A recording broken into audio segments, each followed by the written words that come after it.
യേശുക്രിസ്തുവിൻ്റെ കരുണ കുരിശിലെ താൻ പ്രകടമാക്കും. അതായത് ശതാധിപനോട് പറയുന്നുണ്ട്, ഈ മനുഷ്യൻ യഥാർത്ഥത്തിൽ നീതിമാനായിരുന്നു. അപ്പോൾ ഈ ശതാധിപനാരാ? ഈശോയെ കുരിശ് ഭരണത്തിൻ്റെ നേതൃത്വം വഹിച്ച പടയാളിയാണ്. അപ്പോൾ ഇവൻ അവൻ്റെ പാവം ഏറ്റു പറയുകയാണ് ചെയ്തത്. ആ പാവം ഏറ്റു പറഞ്ഞു. അദ്ദേഹത്തോടുകൂടി ആകുമ്പോൾ ഈശോ അതിന് മുമ്പേ തന്നെ പറഞ്ഞു, ഇവർ ചെയ്യുന്നത് എന്താണെന്ന് അറിയാം, ഇവരോട് ക്ഷമിക്കണം. അപ്പം ഇവന് പൂർണ്ണമായി പാമോചനം ലഭിച്ചു. പക്ഷേ ഈ പാമോചനം ലഭിച്ച ഈ ശതാധിപനെ നമ്മൾ പിന്നീട് ഒരിക്കലും ഈശോയുടെ കൂടെ കാണുന്നില്ല. എന്നാൽ മറ്റ് കരുണ ലഭിച്ച ഒരാളെ ഞാൻ പരിചയപ്പെടുത്താം. യേശുവിൻ്റെ കൂടെ നടന്നു, എല്ലാം പഠിച്ചു. യേശുവിനെ തള്ളിപ്പറയുന്ന ഞാൻ തള്ളിപ്പറയില്ലെന്ന് പറഞ്ഞു, പക്ഷേ 3 പ്രാവശ്യം തള്ളിപ്പറഞ്ഞ പത്രോസിനെ ഈശോ ഒന്ന് നോക്കി, കരുണയുടെ ഒരു നോട്ടം. പത്രോസ് മനംനൊന്ത് കരഞ്ഞു കഴിഞ്ഞു.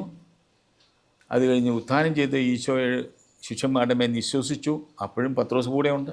അത് കഴിഞ്ഞിട്ട് വീണ്ടും പത്രോസ് പോയി മീൻ പിടിക്കാനായിട്ട് പോയി. അവിടെ നിന്ന് ചേർത്ത് പിടിച്ചു, വീണ്ടും കരുണ കൊടുത്തു. എന്നാൽ പെന്തക്കോസ്തായ്ക്ക് ശേഷം പത്രോസ് മറ്റൊരാളായി മാറി. അപ്പം കൃപ നമ്മളെ പുതിയ ഒരു സൃഷ്ടിയാക്കുന്നു, ആന്തരികമായ പരിവർത്തനമുണ്ടാകുന്നു.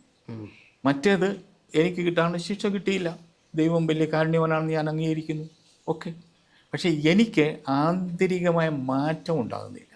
ഇതാണ് കരുണയും കൃപയും തമ്മിലുള്ള വ്യത്യാസം.